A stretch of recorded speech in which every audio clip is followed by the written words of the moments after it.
Hello aspirants, I am Indumati Karthikeyan from InKar IAS Academy. Today we are going to see about 14th November current affairs, which is taken from the Delhi edition. The first topic is the perfect cocktail of layered discrimination.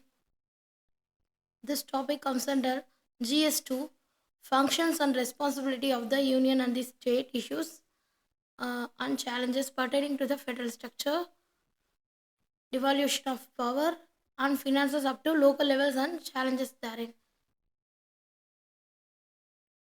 First of all, under the existing formulation of delimitation, there is a grave risk of some unsuccessful states becoming the owner of the imperial center, which is comes news today.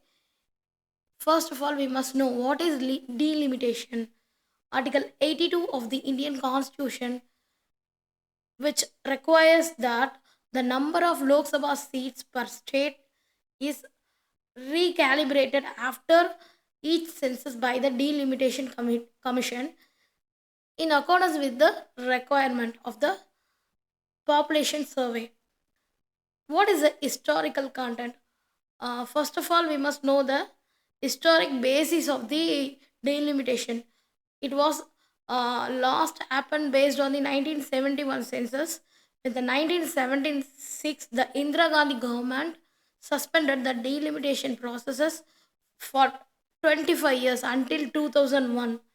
If we further suspended another 25 years by the AB Vajpayee government, would lapse by 2026 unless another amendment is introduced.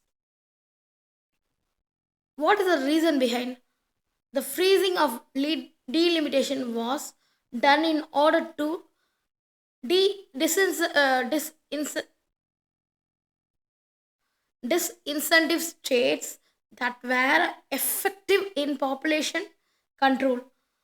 Future of delimitation. However, the Narendra Modi government has given hints about undertaking fresh delimitation before the election in 2029. But there is a problem in the federalism. First of all, we must know what is federalism in India. That is inviolable basic structure of the Constitution of India. The Indian Union is federal union where states are the federating unions. That more states find the basis of the languages. Many states of the Indian Union and continuation of the ethno-linguistic homelands that have existed for centuries or 11 million years.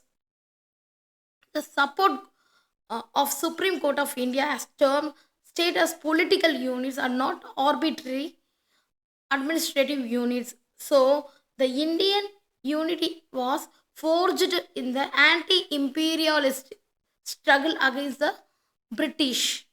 The unity continues in independent India through a delicate balance of power distribution between the federating units and ongoing dialogue between diverse people of the Indian subcontinent. First of all, we must know the federal feature of the Indian Union. We are two governments, basically union government and the state government. The division of powers between the union and its constituents, seventh schedule for the list. Actually, constitution consists of three lists such as union list, state list, and concurrent list. That union list will be only make laws by the union government. The state list only make a law by the state government. The concurrent list, the center always supersede the state. The supremacy of the constitution. Our basic structure of the constitution made indestructible by the judiciary, and also we have partial rigidity of the constitution. We must have independent judiciary, and also we had bicameralism legislature, that is Lok Sabha, and we have Rajya Sabha, and also we have some unitary feature, that is we have the strong center, that is union government becomes all powerful in all the times. except that federalism will comes, then the federalist characteristics of states will be appear without any interpretation of the central government. Some of the unitary features are single citizenship, single constitution, flexibility of the constitution, and also integrated judiciary, appointment of the center. All the governors should be appointed from the center, and all India services. Finally, we have emergency powers. There is a threat in delimitation, that is definition of the total fertility rate. Total fertility rate is a demographic indicator that estimates average number of children a woman give birth to during her reproductive years. That is, in non-Hindi or Hindi, the even after TF4, non-Hindi states like Kerala, Tamil Nadu, and West Bengal has in the range of 1.6 to 1.8, below the replacement level 2.1. The T4 of the Hindi heartland states are such as Bihar, Chhattisgarh, Madhya Pradesh, Rajasthan, Uttar Pradesh. They are having 3.5 is well above the replacement level. This has been true for many decades, and thus by now a recalibration via delimitation will mean a radical decrease in the proportion of the non-Hindi seats in the Lok Sabhas. This this is impact the delimitation. For example, if delimitation takes place, the proportion of the seats in the parliament of the southern states should be reduced 25% to 17%. The number of seats from Hindi heartland states where the Bharatiya Janata Party has electoral dominance would increases from 40 to 60%. So, the states such as Karnataka, Maharashtra, and Tamil Nadu already receive only 30% percent of total funds, and they contribute as direct taxes, while Bihar, Uttar Pradesh receive 250% and 350% overall contributions. These are the main disparity fund allocation in India. There were decision by 16th Finance Commission also include the 2011 census instead of 1971 census. To devolve fund to states will be even more. There is a discriminatory to developed states. It causes a worry about the continuation of the same pattern would profoundly exacerbate the already existing bias against the non-Hindi states. So, these fostering some discrimination. India was considered as a permanent multi-ethnic, multilingual federal union, and not as a single monolithic linguistic or also majoritarianism in the territory. When compared to China and Russia, the difference with states such as China and Russia is the only federal in name, their population being made as an ethno-linguistic group with a majority of upward of 80% and several other smaller minorities. In India cases, however, they were never was a majority ethno-linguistic groups. India is a federation with various ethno-linguistic stakeholders, none of them whom is a majority in India. And also we have major ones among them from the basis of the various linguistic states where they are super majority.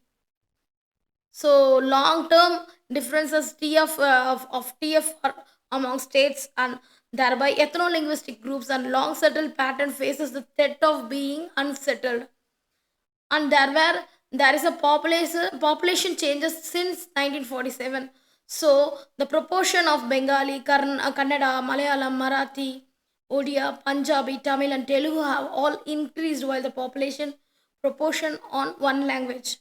India has massively increased from 36 to nearly 43% is too far away from the majority people. So there is some impact in the stakeholdership. The ratio of Lok Sabha seats allocated to a state to the total number of Lok Sabha seats represents a stakeholder index of a state is matter of the union. And also there is a effect of delimitation will reward the non-performers of population control policy that will effectively dominate and determine the policy of the union. And also the performance will have a declining say will be reduced being mere revenue contribution. And also there is a disparity in gdp revenues, which that proportional revenue gdp non-hindi states is much greater than the popular percentage of the proportion gdp revenue of the Hindi states is lesser than the population percentage. There were post delimitation impact also there, that is states such as Bihar, Madhya Pradesh, where BJP is dominant, will have the stakeholdership index nearly double, whereas states such as Kerala and Tamil Nadu, where BJP has 1 to 0 seats, will see it being reduced by 30% to 40%. Such a situation would skew Indian democracy in favor of the Hindi states, with other region risking a loss of electoral dominance. So, without electoral dominance and representation in the union, which would further alienate the non Hindi states. Let us look at what are the consequences of the delimitation. There is a layered discrimination. Implementation of the delimitation will create a perfect cocktail of the layered discrimination, that is non in the states that have implemented population control measures successfully will lose a say in union affairs only. That non in the states that contribute the majority of the gdp resources, revenues, taxes will lose say in how their monies are used. The unsuccessful will create policies for the successful with money from the successful. There is no taxation without representation. No taxation without representation was a cry in the Boston Tea Party. It is similar vein. Delimitation will further shrink the representation of the state that produces taxes. This is very risky and dangerous path to pursue. And there is no place of for any system in India where some states increasingly look like owners of an imperial center, while others like a mimic colonies. There is therefore it is necessary to balance two competing constitutional values, that is formal equality in voting, and also we can check our federalism without any affection. There is a way forward. What is a possible solution behind this? To extend the freeze on delimitation, just follow what Mrs. Gandhi and AB Vajpayee did and extend the freeze by another 25 years and defer to future generation, and also permanently freeze delimitations as for the India wide redistribution of the seats across states is concerned, and also go through the delimitation as envisaged. Thank you.